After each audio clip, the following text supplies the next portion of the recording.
Hi everyone, welcome to this week's workshop. I am very happy to see you or have you here because I can't really see you. You can see me hopefully, right? Um, so excited to have you here. This is going to be a very cool workshop today. I'm going to let you guys kind of start filing in because I see lots of people are joining. In the meantime, you can pop over into chat.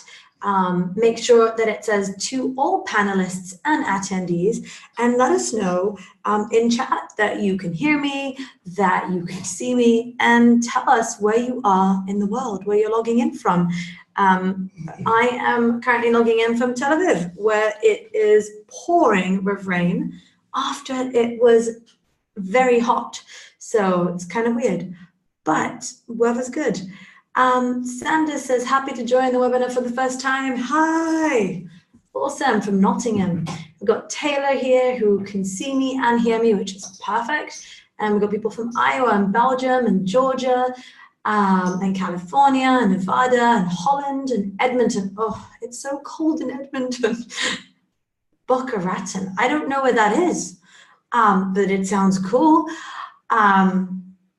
And a few of you are sending me messages to just panelists, which is okay if you only want me and Sophia to see your messages. But if you would like to have everyone, oh, it's in Florida, awesome. If you would like to have everyone participate in the conversation and see your chat, then make sure that it says to all panelists and attendees. Okay, so me, if you don't know me, if it's your first time joining, I'm Talia, hey, and I'm the one that's leading all these workshops every week, Wednesday, same time, every time, and every month is dedicated to a different topic. Last month, we spoke about customer research. This month, we're wrapping up consumer psychology and persuasion, but don't worry, because it's my forte, we're going to be talking about it so much this year that there's tons to come on that topic. But today is the last session specifically about persuasion and psychology, and I'll get to that in just a moment. If you haven't joined us before, then our workshops are super actionable and fast. And what I mean by that is not that you have to listen too quickly. I try to speak slowly, but I leave out the fluff. So if I'm running a regular webinar, normally that would take about an hour. So I get really in depth with things and I explain the strategies behind everything and the foundations. But with these weekly workshops, we get down to business really quickly. So I introduce the topic and I dive into actionable things that you can do immediately after this call, after the workshop, so you can implement it automatically, immediately into your work, whether it's your emails, your landing pages, or your website. Now, with me, I have Sophia, who you cannot see, but she's in chat. She'll probably say hello in a second. Oh, there she is. And she will be answering all your questions. So if there's any technical issue, if you have a problem, if you're looking for links, Sophia is so fast. I feel like every week she breaks another record of how quickly she grabs links for us and throws them into chat. So really helpful. So say hello to Sophia too.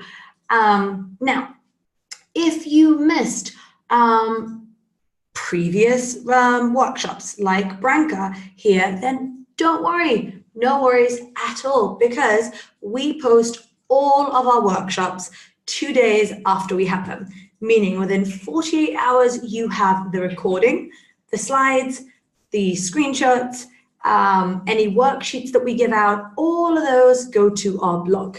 So you can just simply go to getuplift.co/blog and you will find all of the blog posts in there, and they have transcripts and the videos, of course, and everything that you need.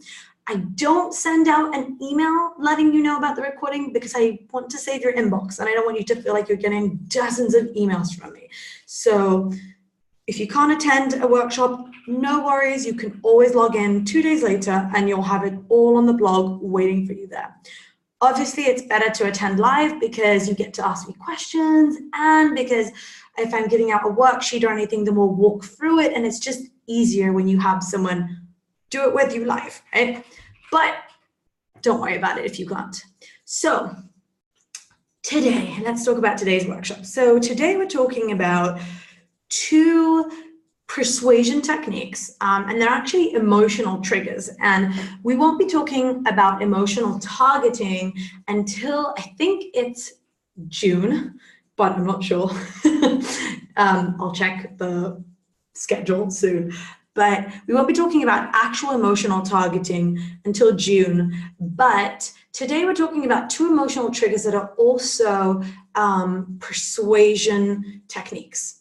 And I'll get into them and I'll explain exactly what they mean, but this is going to be a very actionable workshop. So I'm actually going to show you headline formulas that I use, call to action buttons that I use, and bullet points. So exact ways that I use these 2 persuasion techniques, how I weave them in to my headlines, calls to action, and my bullet points. And I'm also going to show you how to use them with social proof.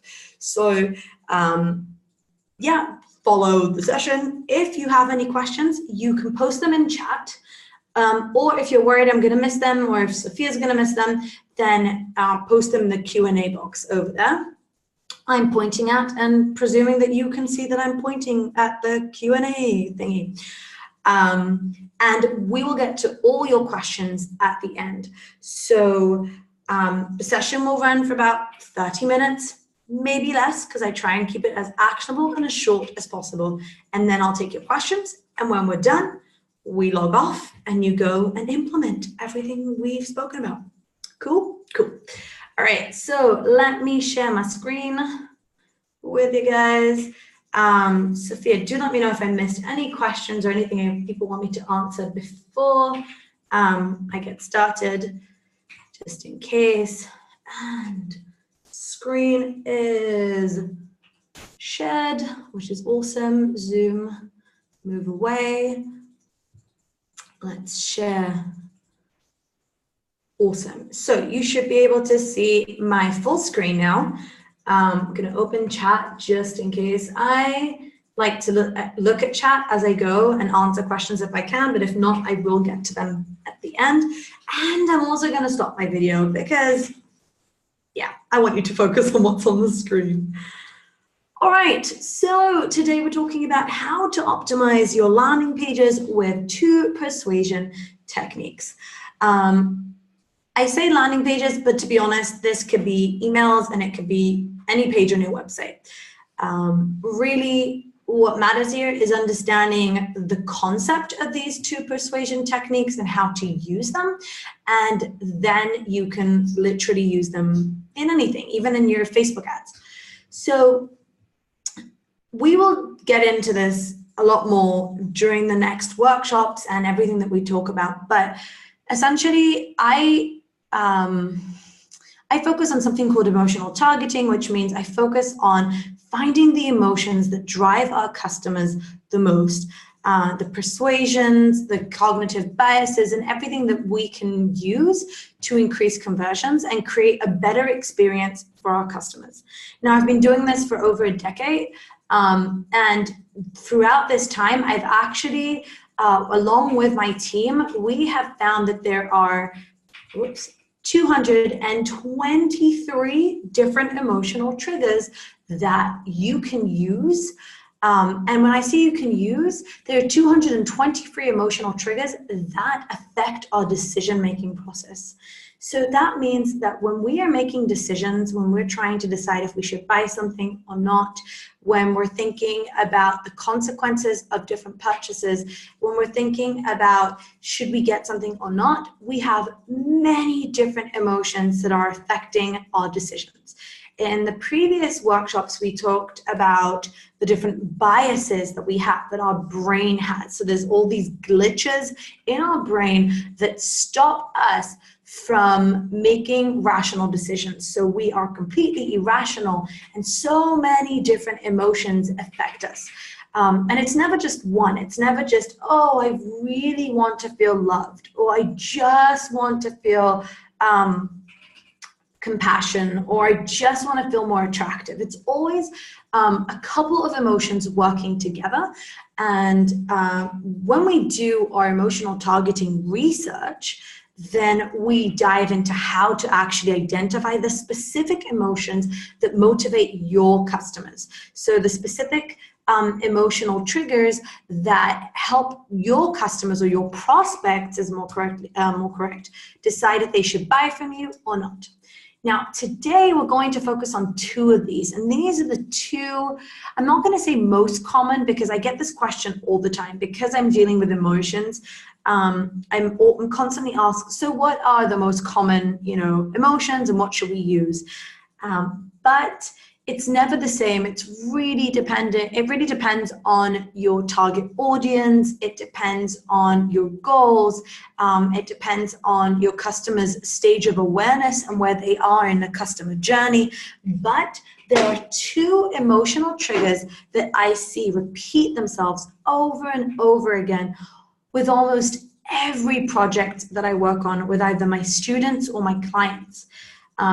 Two emotional triggers that actually work hand in hand, and I rarely see them alone. So it's usually something that's working together with them. So that means a person arrives on a landing page and there's different emotions that are stirring their decision making, meaning they are facing some sort of challenge, concerns, hesitations. They have different concerns in life that they need to solve. And they have a desired feeling. They have this desired outcome that they're looking for. And that's part of the research that we do to figure out, so what are the pains that people are experiencing? What are the concerns? What are the challenges? And what will help them make a decision in a better way? So the first emotional trigger we're going to talk about today is called social image. Now, social image is essentially based on how I want people to perceive me. So what that means is that that most people in the world are very affected and care a lot about what other people think about them. Now, it's not just the general public, but it's the people closest to us, it's the people we work with, it's the people who manage us. Essentially, we really want people to like us, or we have different things we want people to think about or feel about or towards us. So as social creatures, most of us really care what people think of us. Many people want to feel appreciated, admired, envied, or even looked up to. And as a result, many of our purchasing decisions are influenced by what people think about us. So for example, a parent might purchase many more presents and games and costumes for their child's birthday party than they were ever planning to go about, because they want other parents who come to their child's birthday party to see how good of a parent they are. Does that make sense? So it's a lot about when we buy something, we're thinking, okay, so what is this person going to think about me? If I'm buying a B2B product, if I'm hiring a service, then what is my manager going to think of me? I want them to admire me. I want them to appreciate my work. I want them to see how good I am at doing things. So someone may purchase an expensive car just to stand out and feel envied. Now, this doesn't mean that every single person in the world is influenced by their social image. It really isn't, a one rule for everyone, but even brands selling services have to consider this emotional trigger. So even if you are an agency that does PPC for different clients and different companies, you still have to consider social image as one of the emotional triggers that could be affecting your prospects' decisions. Now, due to, you see, and you know what, and I'll even give you an example. So if you are actually selling PPC services, and that's what you do as an agency, you have to think about the outcome that your prospect may want. They're not buying from you because they want you to just run their ads. They might be buying from you because of the outcome they're looking for. For example, A CMO might hire a PPC agency to make them look good in front of their board or their employees or their team. So there's a lot of different emotional triggers at play here. And it's never just that one thing, oh, I just want to have more conversions. Now, I found that social image is a very strong emotional trigger. And if you use it correctly on a page, it can do wonders to form a deeper connection with your prospects or your customers or clients. And it, of course, can increase revenue. So when we think about social image, what I want you to remember is that it's how people want others to perceive them. And that can mean a million different things. And Carl says, what you think other people think about you is almost as powerful a motivator as what you think about yourself. And that is such a great comment. And it's also a great segment into the second emotional trigger, which is self-image. So it goes hand in hand with social image. It's how I feel about myself. And essentially it dictates many of our buying decisions. People buy gym memberships to feel good about themselves, to feel like they're taking some sort of action, and even if they never go. How many of you have purchased a gym membership and never gone? We buy books that we never read just so we can feel smarter, and maybe also here's the social image of it, have it in the background so it's in our library, and when people come over they think how smart we are, so it's also making us feel smart, and it's also getting other people to think that we're smart or perceive us as smart people. We hire business coaches to help, push us forward to the next level. We purchase clothes because we want a higher self-esteem. So there's so many different things in action here. So self-image and social image go hand in hand. And today we're going to use these two emotional triggers in our landing pages. So I'm going to walk you through a few templates. And we're actually going to write the different headlines, call to action buttons, bullet points, and everything that goes together. So you can either do this live, so you can open a Google Doc and just start writing, or what you can do is after we go through all the formulas and everything and I teach you, you can just look at one of your landing pages and ask yourself if you're doing these things and if you can use self-image or social image. Now, again, self-image and social image go hand in hand. It doesn't necessarily mean that every single person is influenced by their social image or by their self-image, but I have to say that it is a repeating theme. I've seen it everywhere. And I also have to say that when we do add these to our landing pages, we see huge increases in conversion rates. So let's get started with headline formulas. So first, we'll start with writing the landing page's headline. Now, this is the main message on the landing page, and it's usually the first thing that people see and read. Now, the one thing that I love about writing copy, because I don't consider myself as a copywriter, is that you do not need to invent the wheel. There are countless of writing formulas to help you write, and instead of just sitting there in your room hoping for the words to just come. So I used to do this a lot. I used to have to write a landing page out, and I just sit there and go, what should I write? What should I do? And just hope that something would come to mind. But when I discovered all these writing formulas, it made my life so much easier. So you can simply use one of the already proven and tested formulas. And there are so many for headlines. I think there are dozens of headline formulas that you can use for your landing page. But today I'm just going to show my 3 go-to formulas, the ones that I use to write headlines for landing pages.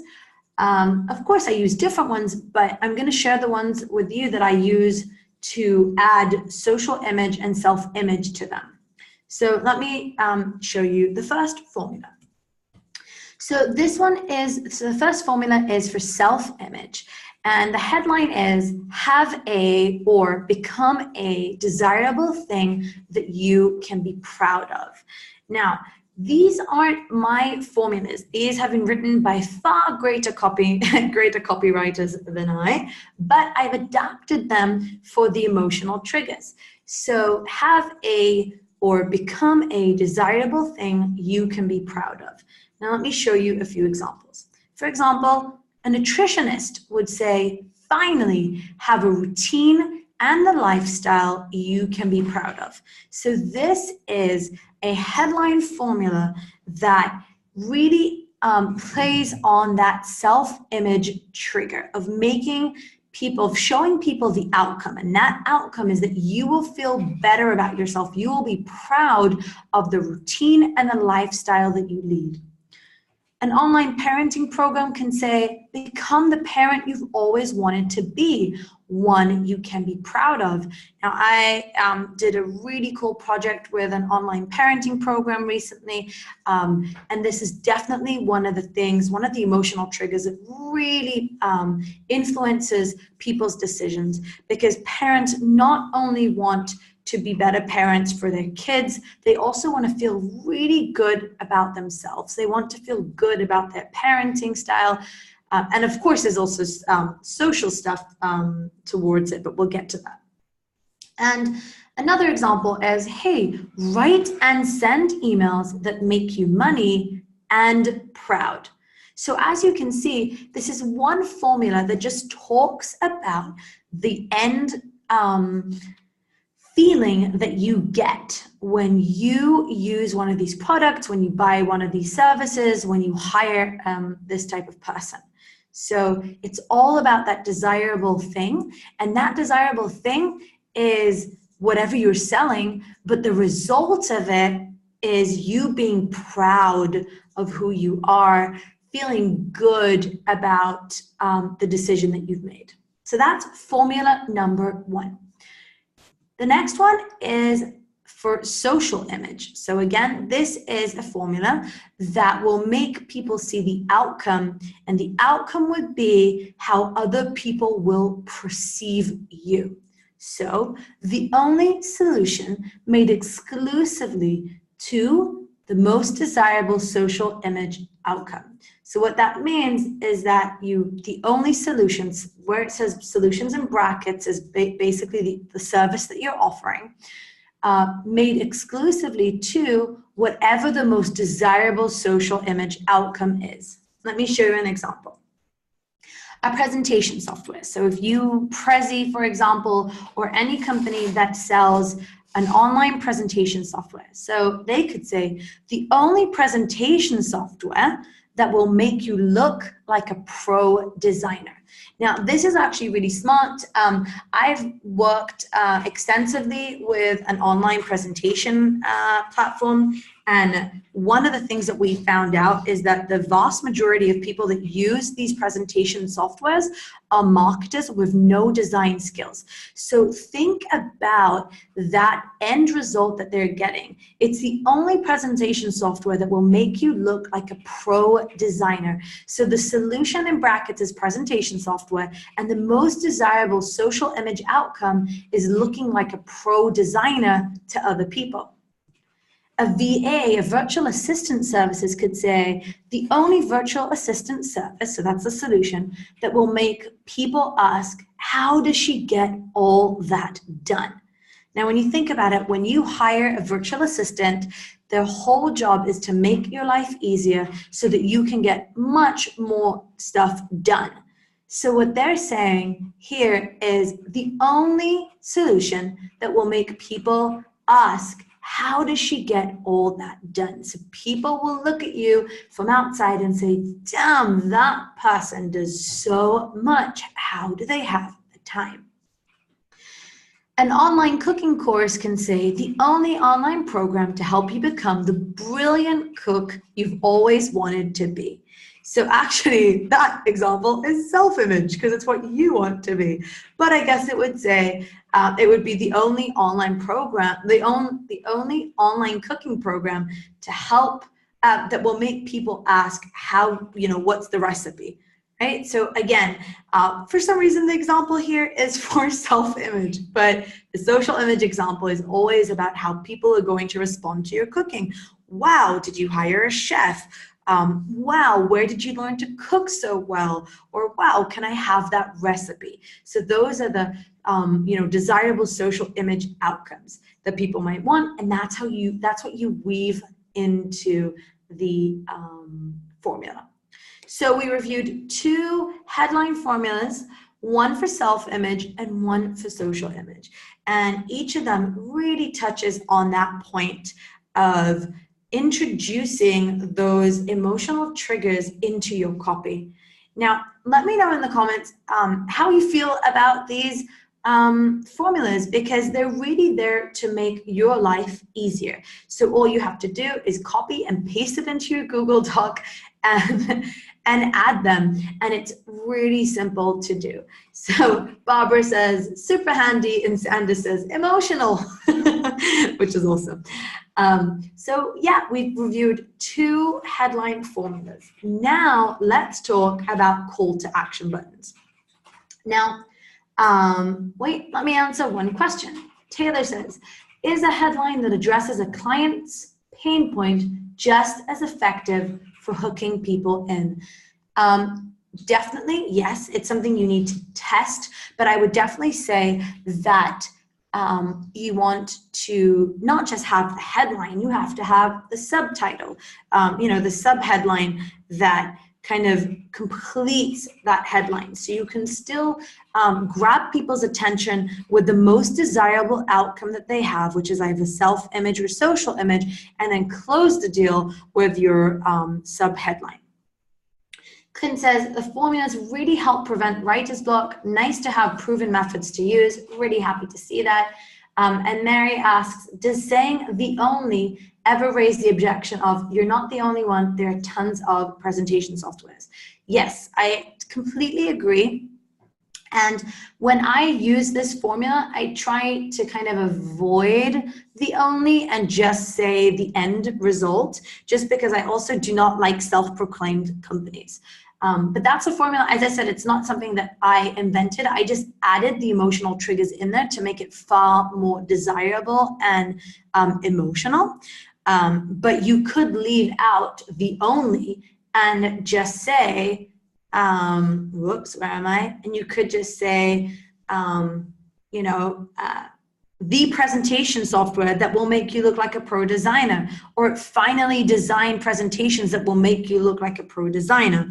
Or you could just say, after hiring us, everyone will be asking, how does she get all that done? So the key is really introducing that emotional trigger, which is social image or self-image, but you don't have to go exactly by the book and use this formula. Again, there are countless of formulas.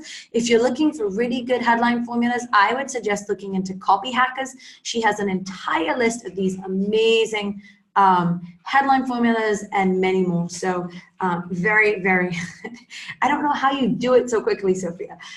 Very recommended.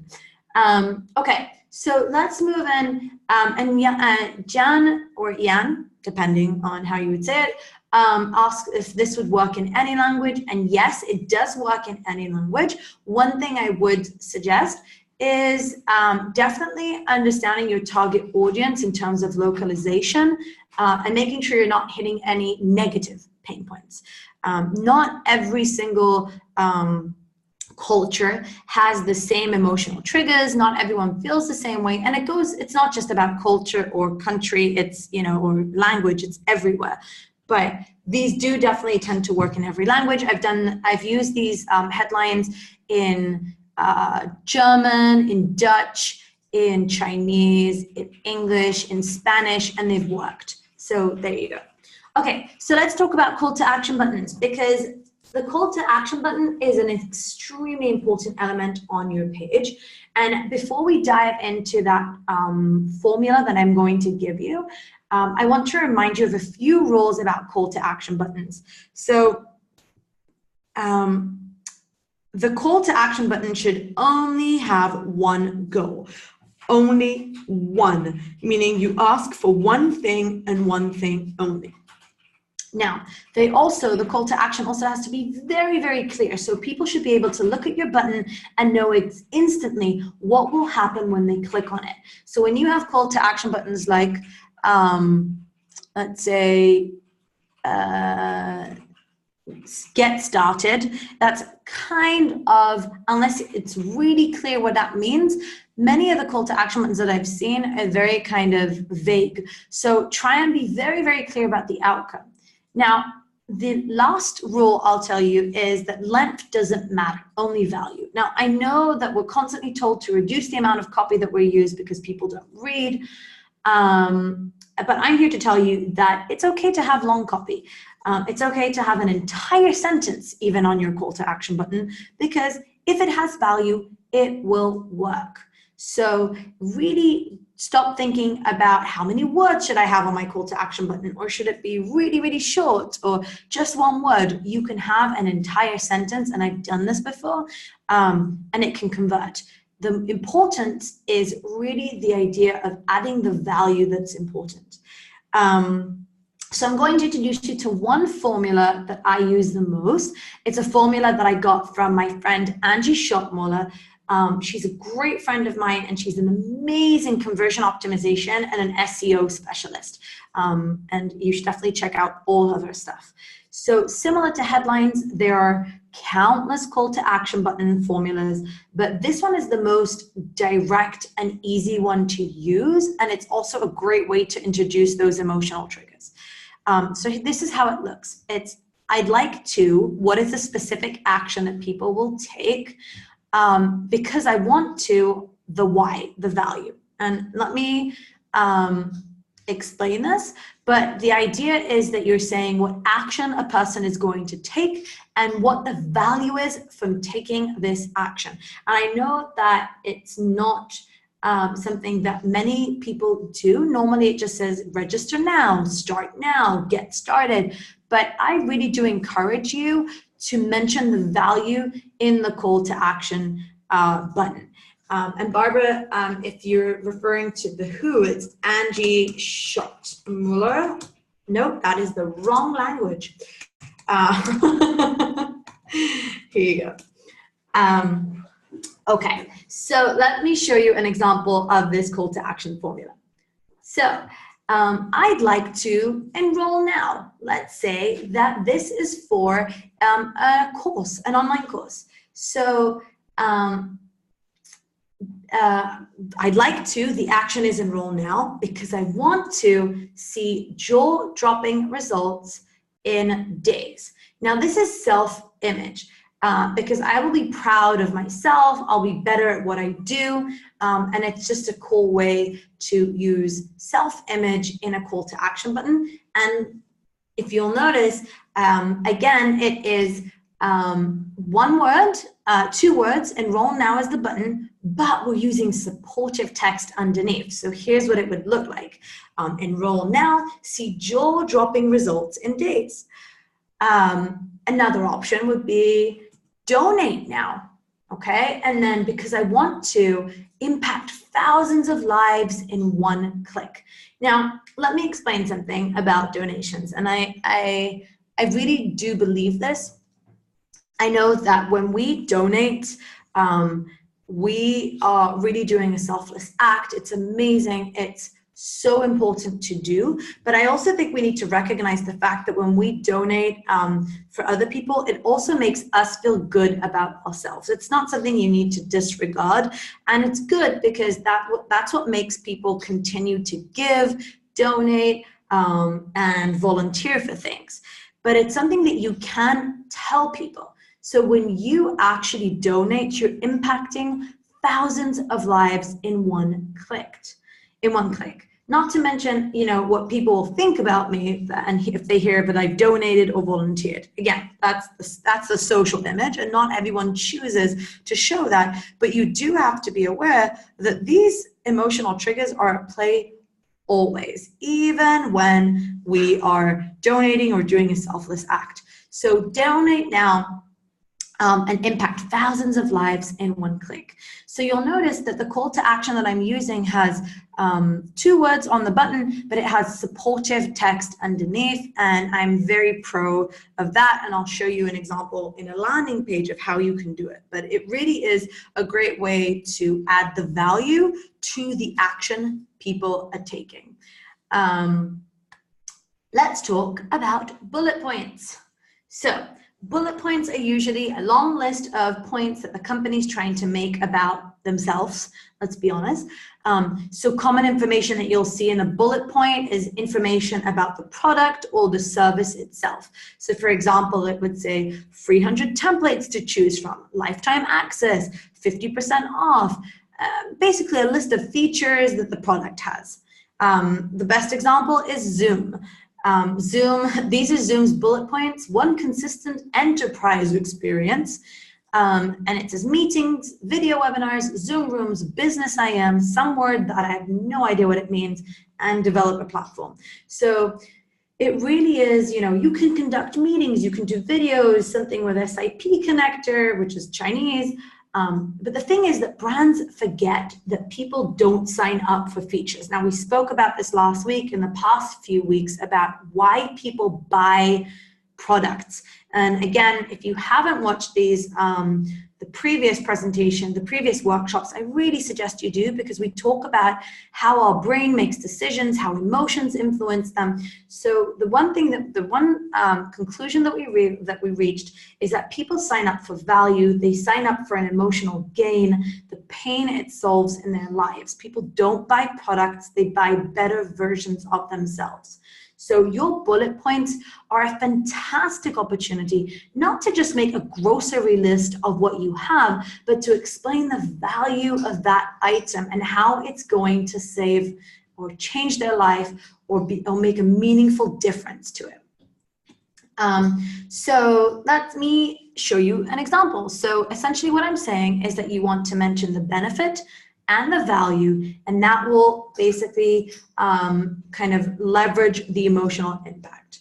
So your bullet points are meant to strengthen the emotional value of your sale. They should remove the burden of the decision so that your prospect immediately sees the value in what you're offering on an emotional level. So let's look at this. For example, an online sales course, what you get, so the benefit, you could just say word by word scripts for handling objections. So let's say you're selling a sales course online. You could just say, hey, you get a ton of scripts, and that would be your bullet point. But the emotional value, the best way to actually write that bullet point would be to say, confidently and calmly handle any challenge, no matter what prospects throw at you. So it would say word by word scripts for handling objections so you can confidently and calmly handle any challenge, no matter what prospects throw at you. Again, it's the whole idea of matching the benefit plus the value, so that when people look at and say, oh, great, more scripts, you can explain why this is valuable to them and how it's going to make an impact on their life. A landing page software could say build faster landing pages, or they could add build faster landing pages without having to rely on developers. Now, any marketer, and I'm sure all of you can agree, knows how hard it is to work on a project for a long time and then sit there and wait for your developer to have time to program your stuff and get everything done.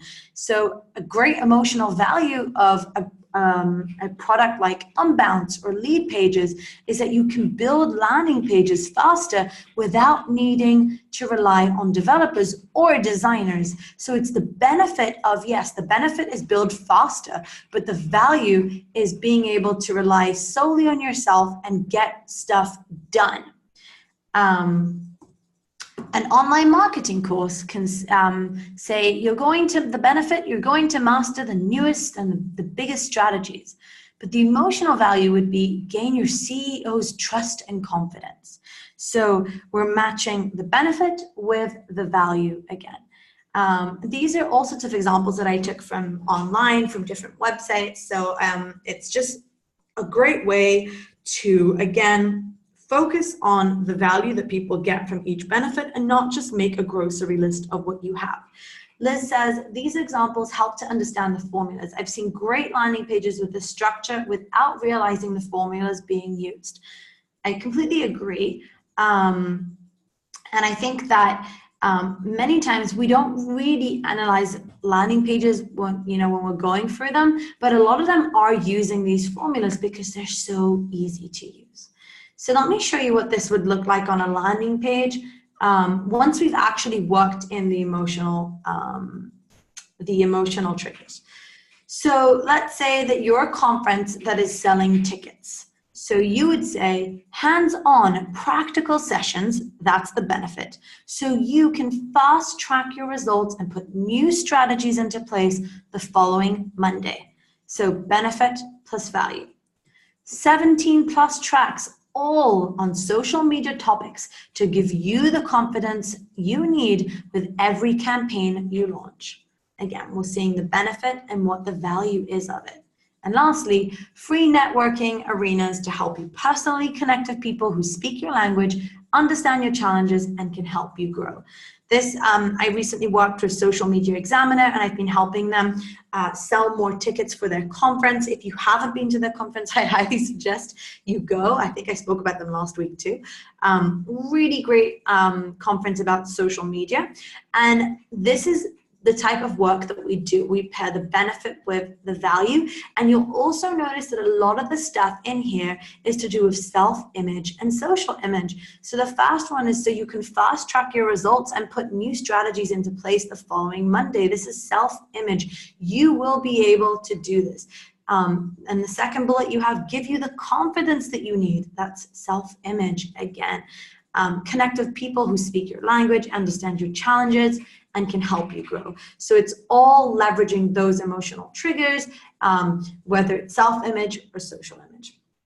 So on a landing page, let's see how we could weave in these two emotional triggers throughout an entire page. And you will notice when you look back, when we finish this workshop in a few minutes, when you look at your landing pages, you will be able to tell if you can insert these emotions in similar ways. So let's say we're talking about this social media conference. So finally, gain the confidence you need and become the social media marketing expert you are meant to be. So this is a headline that uses self-image. Then we get, hey, what you get when you register, benefit plus the value, everything we just talked about. Then we have register now and get practical hands-on sessions on everything in social media. So we have the action that people are taking and the value that they're going to get. And I've also added testimonials. X is this conference is a hands-on, how-to, one-on-one conversation with experts kind of conference. I walked away actually knowing how to do things better and with great confidence. So that's self-image, talking about how she walked away knowing how to do things better with great confidence. And people still talk about the strategies, tactics, and insights I brought back to the office after this event. It earned me major credit, and we've been killing it on Facebook. As you can see, these are real people that I spoke to, right? Carol Danvers and Natasha Romanoff, great friends of mine. But these are actual testimonials. I just didn't add their photos. So as you can see, I added one testimonial that highlights self-image, feeling good about themselves. The other one shows you what other people will think about you. Now, notice one thing about social proof, and we'll have a whole session about this one day, but is that these testimonials aren't just self-praise. They're there to specifically address specific issues and increase the emotion on the page. Now, you'll also notice that I added these trust seals over here to basically increase trust, so people know that this conference delivers on its promise of these emotional values. Now, did all this, right? So these are just a few emotional, psychological triggers that you can add to your landing page. And it's just a quick look at how I do it when I'm looking at a landing page. The point here is to remember that people don't buy features, pricing, or bullet points. They buy the end result, the outcome. So as someone once said, and I think I said this before, Belle, she's such a brilliant woman. I will find that quote and put it in there, but she says, you buy better versions of yourselves. Psychology and persuasion is all around you. And if you're not leveraging it in your marketing, you're completely missing out and losing conversions. So this workshop, again, was just about these specific emotional triggers, but there are so many, going back to the first slide where we have 223 emotional triggers.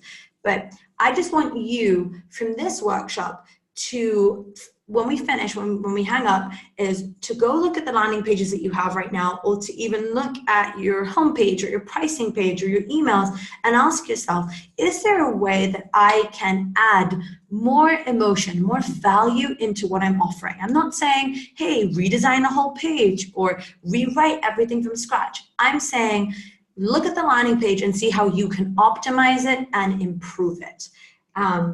Let me stop sharing my screen and come back on video so you guys can see me. Hello, I'm back. And open chat. So I see I haven't missed anything. Let me see. Okay, so now is a part where I take your questions. I answer anything that you have. And it's a part to get practical. So if you have any specific questions about the formulas, if you want to know more about the actual emotional triggers, now's the time to ask. You can post them in chat or you can put them in the Q&A section. So Nana says, do you need permission from the company to use their logos as trust seals? Yes, definitely. I mean, they're normally companies, it depends on what trust seals you're using. If you're using trust seals of blogs that you wrote articles for, then you can say as featured in and have those. But if you're using logos of companies, of clients that you've worked with, I wouldn't mess around with that and I get their approval. Montreal says, buying a better version of yourself is a big part of the jobs to be done theory. So true. And if you want to learn more about jobs to be done, Claire Swallentrop does a kick-ass presentation about it. And I think you can find it on YouTube. And if you're students of Emotion Sells, so if you're taking my course, then we also had a bonus lesson with her and she taught the jobs to be done method. It's really cool. So Liz says, how can we research emotional triggers of customers now, not what we think are their triggers? That is such a good question. So how do you find out those emotional triggers? And Liz, by the way, you're sending the messages, your chat to all panelists. If you want other people to see your questions, make sure that you are writing that it says to all panelists and attendees. So there's a whole process of identifying emotional triggers. It's a methodology that I've built over the past 10 years. I do share it in my online course in Emotion Sells. But if you're not taking the course currently, a good place to start is to actually go to the previous workshops. In January, we did Customer Research Month, and all this month we've been speaking about psychology and persuasion. And if you actually follow those methods and those techniques, you will get to those emotional triggers. You will find them because you're doing the right customer research and you're diving into what really matters to people. So that's a great way to start. Camille says, can you repeat the name of the jobs to be done? That's Claire Swallentrop. Cool. And definitely Sophia for the win. You are so quick, Sophia. I have no idea how you do that. So let me see. Have I missed any questions? Sophia, let me know. Oh, there's 2 questions in the Q&A box. So Jan, I answered your question about languages. Debbie says, love the button formula. With buttons, I usually see it done the other way around, with the outcome as a click trigger followed by the button. Is there a specific reason you do it this way? Not at all. in terms of hierarchy and just visualization, I have the button and then the supporting text, but you can do it the opposite way. It really doesn't matter. It's just a matter of how you think it would look best on the page and would be easier to perceive. I normally put in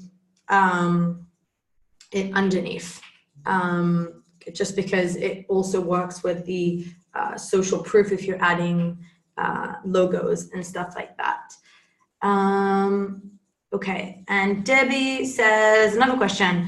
What's your take on call to value buttons at the top of the page rather than call to action, where the button tells you the long-term benefit, not the immediate action that will happen after you click? E.g., on my copy website, button reads, improve my conversion rate versus schedule free consult.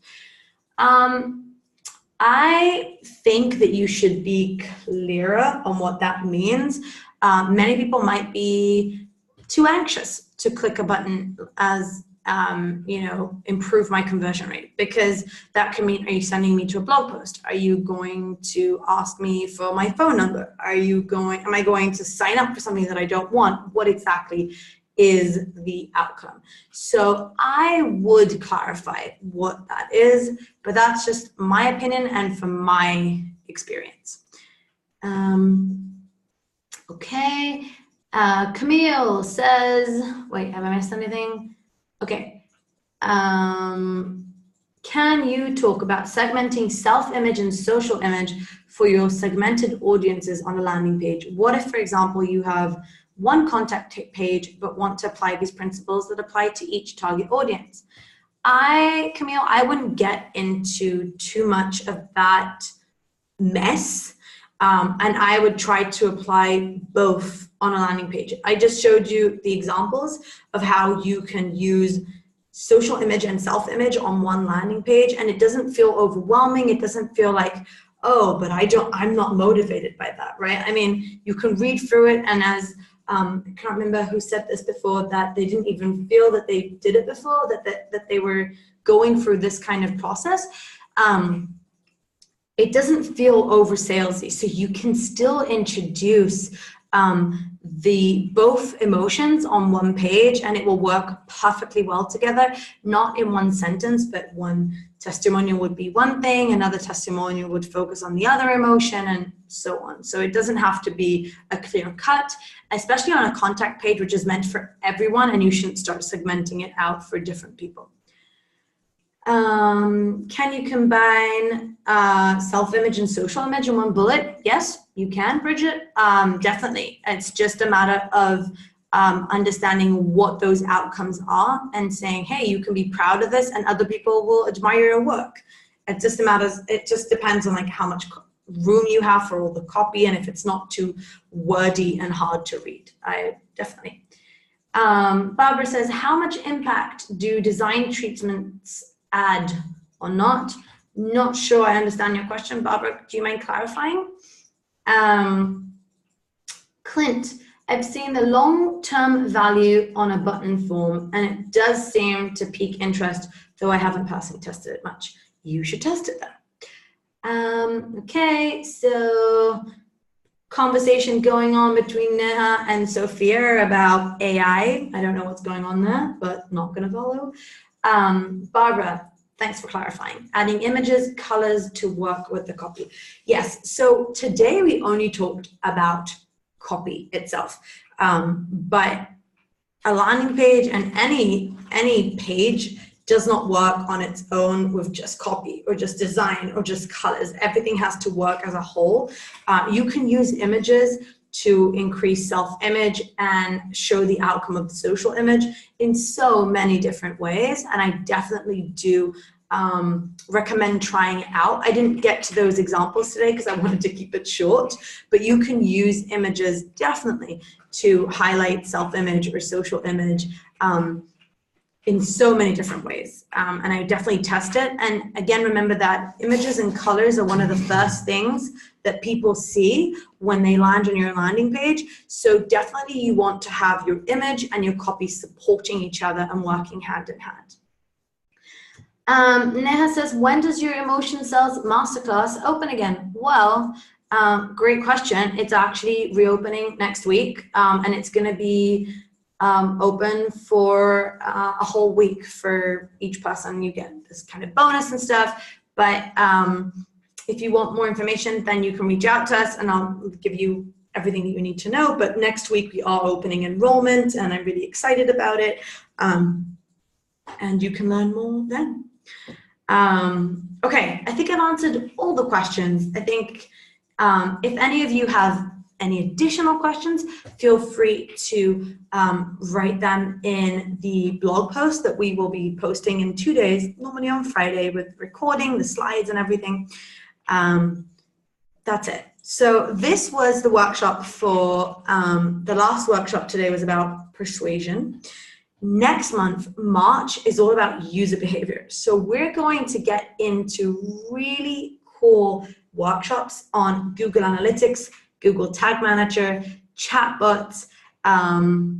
We're going to be talking about heuristic analysis, and we're going to be really talking about how you can analyze user behavior to get more insights and learn more about your users. So I strongly suggest that you join next week. And if not, you can always watch the recording. Okay, I think I have everything. I've answered everyone. Thank you, everyone. Stay awesome. I will see you next week. Have a wonderful rest of the week and weekend. And we will chat soon. Thank you, everyone. Bye.